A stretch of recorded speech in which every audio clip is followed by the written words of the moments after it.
Bu fikr uni bosh vaqtlarida o'qib yurgan fantastik romanlarni darrov eslatadi. Qiziqib, u turli sehr nomlarini baqirib sinab ko'ra boshlaydi. Otash topi hech narsa bo'lmaydi. Olov bo'roni yana hech narsa. Olov devori yana javob yo'q. Taslim bo'lishni istamay, u hatto o'sha romanlardan eslab qolgan sehrli formulani ham aytib ko'radi. Ammo bu ham foydasiz bo'lib chiqadi. Nihoyat, juvon mag'lubiyat bilan xo'rsinib, taslim bo'ladi. Sehrni o'z ixtiyori bilan ishlatishning qandaydir yashirin siri bo'lishi kerak deb o'ylaydi. Shunga qaramay, u o'zida sehrli qobiliyat borligiga to'liq amin edi. Axir, dahshatli, katta yara qolishi kerak bo'lgan qoli hech qanday chandiq qoldirmasdan allaqachon butunlay bitib ketgan edi. Uning ichida qat'iyat alangalanadi. Juvon sehrni o'rganishga qasamyod qiladi. Sehrini iloji boricha tezroq boshqarishni o'rganishga. Bu nafaqat uni kuchliroq ovchiga aylantiradi, balki oilasi jarohat olganda ularni davolashga ham imkon beradi. Ayniqsa bu tog'da birorta ham shifokor yo'qligini hisobga olsak. U mushtlarni qattiq siqib, o'ziga jimgina va'da beradi. Kuchliroq, yaxshiroq va qobiliyatliroq bo'lishga. U oilasini himoya qilishni va ularga hozirgidan ancha yaxshiroq hayot berishni xohlaydi. Hammasidan ko'ra, u endi hech qachon la'nat deb atalishni istamaydi. U qayerga borsa, olim olib keladigan odam sifatida ko'rilishni aslo xohlamaydi. Og'riqli xotiralar yana yodiga tusha boshlaydi. Ota-onasi vafot etganidan keyin uni qabul qilishga rozi bo'lgan yagona odam bobosi edi. Chunki boshqa qarindoshlarning hech biri uni tarbiyalash yukini o'z bo'yniga olishni istamagan edi. Ammo ko'p o'tmay bobosi ham vafot etadi. O'sha kundan boshlab barcha amakivachchalari juvonni ayblashardi. Ular uni rahmsizlarcha kaltaklashardi. Uni yovuz, unga gamxo'rlik qilgan har bir kishiga olim olib keladigan la'natlangan bola deb hisoblab. Juvon bu xotiralarni zorlik bilan miyasining orqa tomoniga surib qo'yadi. Hozir 60 haqida o'ylash vaqti emas. Uning qilishi kerak bo'lgan muhimroq ishlari bor. Borining qoni osongina boshqa xavfli yirtqichlarni jalb qilishi mumkin edi. Vaqtni behuda sarflamay, og'ir jasadni yelkasiga ko'tarib, tog' kulbasi tomon olib borishga tushadi. Uni bolaklab oilasi uchun go'shtga aylantirish niyatida. Kulbada esa Lizzi va Dorochi kechki ovqat tayyorlashayotgan edi. Birdan derazadan tikilib turgan bori boshini payqab qolishadi. Bu dahshatli manzara Dorotini darrov yiglab yuborishga majbur qiladi. Uning yigisini eshitib, Lizzi darhol pichoq oladi va Dorochini himoya qilish uchun uning oldida turadi. Tashqarida nima bo'lishidan qat'iy nazar himoya qilishga tayyor. Asabiylashib, u derazadan tashqariga qaraydi. Yengillik to'lqini uni chulgab oladi. Bu tirik bori emas edi. Bu yelkasida olik borini ko'tarib kelayotgan juvon edi. Biroq bu yengillik uzoq davom etmaydi. Uning yuzini qoplagan tirnalgan joylar va ko'karishlarni payqagan zahoti, u tashqariga yugurib chiqib,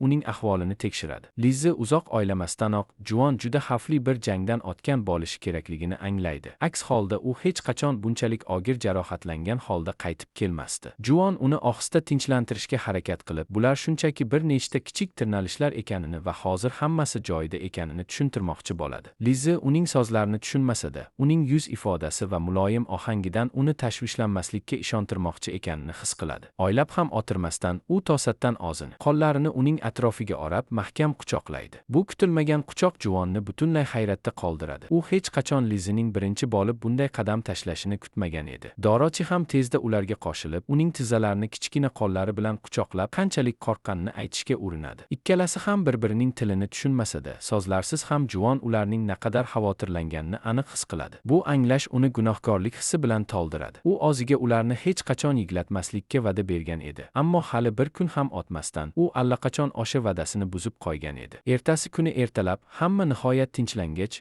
juvon borini qayta ishlashga kirishadi. U terisini ehtiyotkorlik bilan shilib, go'shtini suyaklardan ajrata boshlaydi. Yoshligida u chorvachilikni yoqtirgan bobosini tez-tez kuzatgan. U ba'zan maxsus kunlarda hayvonlarni soyardi. Juvon asosiy usullarni eslab qolgan bo'lsa-da, hayvonni qayta ishlash bobosi ko'rsatganidan ancha qiyinroq ekanini tezda anglaydi. Shunga qaramay, qanchalik qiyin bo'lmasin, oilasi uchun bu ishni tugatish kerak edi. Aynan ishni davom ettirmoqchi bo'lganida, Lizzi savat ko'tarib omborga kirib keladi. U jimgina savatni unga uzatadi, toki yangi kesilgan go'shtni qo'yishga joy bo'lsin. Juvon minnatdorchilik bilan tabassum qilib, unga rahmat aytishga urinadi. Ammo mahalliy tilni talaffuz qilishi noqulay va uddaburonlik bilan chiqadi. Uning qiynalayotganini ko'rib, Lizzi so'zni ohista takrorlab, to'g'ri talaffuz qilishga yordam beradi. Hayotida birinchi marta kimdir unga chin dildan rahmat aytadi. Bu Lizzini yana bir narsani anglashga majbur qiladi. U juvon bilan ko'plab birinchi tajribalarni baham ko'rgan edi. Chin yurakdan aytilgan birinchi rahmatni eshitishdan tortib, hatto o'zining birinchi opichini baham ko'rishgacha. Biroq bu, shuningdek, uni o'ylantirib ham qo'yadi. U juvonning ham birinchi opichi bo'ldimikin yoki boshqa bir ayol allaqachon bu qadrli lahzani undan ogirlab olganmikin? Ayol sifatida juvonning birinchi opichini kim olgan bo'lsa, o'sha kishiga nisbatan hasadni his qilmasdan qololmaydi. Bu fikr uni birozgina xafa qiladi va o'zi sezmagan holda yuragi oylamasligi kerak bo'lgan fikrlar tomon sura boshlaydi. Shunga qaramay, Liza hali ham qilinishi kerak bo'lgan ishlar borligini eslab, tezda o'zini haqiqatga qaytaradi. U juvonga go'shtni chelakka solishga yordam berish uchun yaqinlashadi, ammo u unga hech qanday iflos ishni qildirmoqchi emasdi. Bu esa Lizani yanada hayron qoldiradi, chunki uning nazarida bunday yumushlar ayolning burchi hisoblanardi, ammo juvon bularni xuddi doim o'zining ishi bo'lgandek tabiiy ravishda bajarardi. Bir zumdan so'ng juvon asta-sekin uning tomon yurib yuziga egiladi. Lizaning yuragi darrov tez-tez ura boshlaydi. U yana lablariga opich qondirmoqchimikan deb o'ylab, u kutish bilan beixtiyor ko'zlarini yumadi, ammo juvon o'rniga uning peshonasiga ohista opich qondiradi. Bundan ancha jasoratliroq narsani kutgan bo'lganini anglash uni juda xijolatga soladi. Juvonning uning reaksiyasini ko'rib, yana bir bor unga yaqinlashadi. Ammo bu safar Liza qaysarlik bilan ko'zlarini keng ochiq tutib, xuddi shu hiylaga ikkinchi marta aldanishni istamaydi. Biroq oldingisidan farqli o'laroq juvon uni bu safar hazillashib qo'rqitmoqchi emas edi. Aksincha, u orani yopib, ohista uning lablaridan opadi. Bu Lizani butunlay tayyorgarliksiz ushlab qoladi, chunki u buni bunchalik to'satdan qilishini kutmagan edi. Xijolatdan allaqachon qizarib turgan Lizaning nigohi to'satdan Dorotiga qarab yoniladi. Kichkina qiz hammasini ko'rdimikan deb o'ylab, xijolatga endi chidab bo'lmay, u orqasiga o'girilib kulba omboridan chopib chiqib ketadi. Liza ketgach, Doroti juvonga yordam berishim kerak deb o'ylaydi. Garchi uning mayda qolchalari unchalik ish bitirmasa-da. Juvon harakati uchun unga baribir chin dildan rahmat aytadi. Bu esa kichkina qizni baxtdan yorishtirib yuboradi. Juvon go'sht bilan to'lgan chelakni ko'tarib asosiy kulbaga olib kiradi. Ichkariga qadam qo'yishi bilanoq uning burniga chirigan hidi kirib keladi. U Lizaning hayvon terisini nima uchun uy ichida quritayotganini tushuna olmaydi. Ammo uning terini ehtiyotkorlik bilan qirib ishlov berayotganini kuzatgach, bu teri Liza uchun juda qimmatli resurs bo'lishi kerakligini anglaydi. Bu juvonga bu dunyoning turmush tarzi haqida naqadar oz narsa bilishini anglatib qo'yadi. Uning avvalgi hayotida odamlar oddiy deb hisoblagan ko'plab narsalar bu yerda qadrli xazina sifatida ko'rilardi. Shu sababli u nafaqat o'z fikrlash tarzini o'zgartirishi, balki bu dunyoda savdo va pul qanday ishlashini ham o'rganishi kerakligini tushunadi. Asosiy moliyaviy bilimsiz kimdir undan foydalanib qolishi vaqt masalasi ekanligini biladi. Liza go'shtga ishlov berish bilan band bo'lganida, juvon yana bir oz ish qilish uchun o'rmonga qaytishga qaror qiladi. Liza darhol uni to'xtatishga urinadi. U yana jarohat olishdan xavotirlanib, juvon uni tinchlantirib, bu safar faqat bir nechta daraxt kesishni rejalashtirganini, shuning uchun xavotirlanadigan hech narsa yo'qligini aytadi. O'rmonga kirgach, juvon nisbatan kichikroq bir daraxtni ko'rib qoladi va uni mashq qilish uchun yaxshi deb qaror qiladi. Aslida, u eng yaxshi o'tin beradigan deb eshitgan eman daraxtini topishni afzal ko'rgan bo'lardi. Afsuski, u daraxt turlarini bir-biridan qanday farqlashni bilmasdi. Shuning uchun oldida turgan daraxt bilan ishlashdan boshqa iloji qolmagan edi. Kesmoqchi bo'lgan joyini belgilab olgach, juvon boltani mahkam ushlab, uni daraxtga qarab siltaydi. Afsuski, uning tutish kuchi hali ham juda zaif bo'lib, bolta qolidan sirgalib chiqib ketadi. Xijolat chekib, u atrofga tez-tez qarab, hech kim bu xatoni ko'rmaganiga ishonch hosil qiladi. Bir necha soatdan so'ng, juvon nihoyat kesilgan o'tinlarga to'la qop ko'tarib qaytib keladi. Garchi u Lizaga yana jarohat olmasligiga va'da bergan bo'lsa-da, bolta ishlatish u kutganidan ancha qiyinroq bo'lib chiqadi va jarayon davomida bir nechta kichik jarohatlar oladi. Uning ahvolini ko'rib, Liza darhol uning yarasini davolash uchun yugurib keladi. Doroti ham Liza kabi yordam bermoqchi bo'lib, kozadan bir oz suv olib, juvonni sovutish maqsadida unga sepadi. Garchi natijada atrofni chalkash holga keltirsa-da, shunga qaramay, juvon uning yaxshi niyatini qadrlab, ohista boshini silaydi. Liza uning jarohatlarini davolab bo'lgach, uchovlari kechki ovqat stoli atrofida yigilishadi. Liza juvon bir kun oldin ovlagan bori go'shtini tortadi. Uzoq vaqt go'shtsiz yurgandan so'ng, oila ovqatdan mamnuniyat bilan bahramand bo'ladi. Ayniqsa Doroti, u shu qadar toyib ovqatlanadiki, darhol ovqatdan keyingi uyquga cho'madi. Juvon uxlab qolgan Dorotini ohista ko'tarib, uni sovqotmasdan qulay uxlashi uchun to'shakka olib boradi. Shu orada Liza juvon uchun bir qozon suv istadi, toki u nihoyat tanasini qoplagan chang, ter va iflosliklardan tozalana olsin. Bu hali o'rta asrlar davrida bo'lgan dunyoda xotindan erini shaxsan cho'milish latta bilan tozalashi kutilardi. Liza juvonning tanasini ohista artadi. U esa uning gamxorligini his qilishdan aniq mamnun edi. Biroq Liza juda xijolat chekardi, chunki uning bejirim mushaklari uni tinimsiz chalgitardi. Juvon uni biroz masxaralashdan o'zini tiya olmaydi. U qo'lini cho'zib, uning qo'lidan tutadi va opichga egiladi. Ushbu kutilmagan o'pich tez orada o'rtalarida samimiy bir lahzaga aylanadi. Yangi turmush qurganlarning hech biri o'z tuyg'ularini ortiq jilovlay olmaydi. Qolgani esa hammaga ma'lum voqea. Bu Lizzining hayotida birinchi marta shunchalik tinch uxlagan kechasi edi. Hatto bolaligida ham har bir kechasi travma bilan tolgan edi. Uning oilasi juda kambag'al bo'lib, hammani bir xonada birga uxlashga majbur qilgandi. Shu sababli ota-onasining shaxsiy hayoti bo'lmagan. Bu esa otasini yanada asabiylashtirgan. U tez-tez Lizzi va uning aka-uka opa-singillari ko'z o'ngida onasini xorlardi. Har kuni ertalab ular onalarining ko'karib ketgan holda jimgina ozicha iglab o'tirganini ko'rib uyg'onishardi. Kechadan kechaga Lizzi o'zining kelajagidan qo'rqib yashardi. Bir kun kelib onasi kabi taqdirga duch kelishidan xavotirlanardi. Yaxshiyamki, taqdir unga boshqacha yo'l tayyorlagan edi. U juvonni o'zini malika kabi, qizini esa shahzoda qizdek e'zozlaydigan bir erkakni uchratdi. Har kuni ertalab u uylarini tun bo'yi issiq saqlab turadigan yonayotgan o'tinning yoqimli sharpasi bilan uyg'onardi. Har kuni u yonidagi mehribon erkakning quchogida ko'zlarini ochishni umid qilardi. Lizzi har bir turmush qurgan er-xotin ham bunchalik muloyim va sevgiga to'la kechalarni baham ko'rmasligini tushunardi. Shuning uchun juvon unga bergan har bir baxt lahzasini qadrlardi. O'sha kuni ertalab hamma hali uyquda ekan. Lizzi jimgina to'shakdan turib, odatdagi uy yumushlarini bajarishga kirishadi. Garchi juvonning iliq quchogidan chiqishni yomon ko'rsa-da, u xotinlik burchini bajarishi kerakligini his qilardi. Bu juvon unga va Dorotiga qilgan barcha yaxshiliklari uchun burchini bajarishning yagona yo'li deb bilardi. Lizzining an'anaviy fikrlash tarziga qaramay, juvon hamon zamonaviy dunyodan kelgan erkak edi. Uni yolg'iz ishlashiga yo'l qo'ymasdan, u ham to'shakdan turib, o'tinni o'chirishda va uydagi boshqa oddiy yumushlarda yordam berardi. Birga ishlashar ekan, u o'rganib olgan ozgina mahalliy sozlarni mashq qilishda davom etardi. U o'rgangan sozlardan biri oni bo'lib, bu soz Lizzini darrov hijolatdan qizartirib yuborardi. U hali ham bunchalik ko'p mehr-muhabbatga o'rganib qolmagan edi. Uning reaksiyasini ko'rish juvonni yanada masxaralashga undardi. Uning olchaqizil yonoqlari yanada qizarib ketishini kuzatishdan zavqlanardi. Er-xotin bir-biri bilan hazillashib turgan payt, Doroti nihoyat uyg'onadi. Bu ularning suhbati uning uyqusini bezovta qilgani uchun emas, balki u tun bo'yi go'sht yeyishni tush ko'rib chiqqani uchun edi. U juda uzoq uxlab qolsa, qadrli go'sht qandaydir tarzda g'oyib bo'lib qolishidan xavotirlanardi. Yaxshiyamki, chelak ichiga moralab, har bir bo'lak hali ham joyida ekanini ko'rgach, u darhol yengil xo'rsinadi va nonushtani intiq kutadi. Kichkina qizning shunday oddiy narsa, go'sht tufayli bunchalik hayajonlanishini ko'rish juvonni o'rmondagi hayvonlarni ovlashga yanada qat'iyat bilan intilishga, u bori sher yoki boshqa har qanday xavfli yirtqichga duch kelishidan qat'iy nazar unga farqi yo'q edi. Uning yagona istagi oilasi endi hech qachon go'shtsiz qolmasligini ta'minlash edi. Shu sababli u bu safar o'zi bilan bolta olib borishga qaror qiladi. Buni yerdan olgan oddiy tayoqdan ko'ra ancha ishonchli qurol deb hisoblab, boltani qo'lida mahkam ushlab, juvon o'rmon ichkarisiga chuqurroq kirib boradi. Ko'p o'tmay, u bir kun oldin ovlagan yirtqich boridan ham dahshatliroq va bog'uvchi bir mavjudlikni his qiladi. Bu bosimqiroq aura juvonni boltani yanada qattiqroq ushlashga majbur qiladi. U sabr bilan mavjudot o'zini namoyon qilishini kutadi. Biroq soyalardan vahshiy yirtqich o'rniga boshiga kaputyon kiygan bir erkak asta-sekin ko'rina boshlaydi. Bir muddat oldin kapyushonli erkak odatdagidek o'rmon bo'ylab sayr qilib yurgan edi. U yirik bir yirtqichga, ehtimol boriga, tegishli qon izini payqab qoladi. Bu manzara chol e'tiborini darrov tortadi. U qishloqdan qaysi guruh bunday xavfli mavjudotni ovlash uchun to'g'larga chiqqan ekan deb o'ylaydi. Haqiqatni bilishga qiziqib, u buning sababchisini izlab topishga qaror qiladi. Biroq bir necha kun davomida to'qni yashirincha kuzatgach, u topgan yagona odam juvon edi. Ulkan gavdali, kuchli mushakli bir erkak. Dastlab kapyushonli erkak juvon borini oldirgan bo'lishi mumkin deb gumon qiladi. Shu videodan yaxshi aktiv keyingi qism chiqaraman. Tezroq like bosib obuna bo'p qo'yinglar. Telegram kanalimga bir chiqadi video kanal Nobitbek.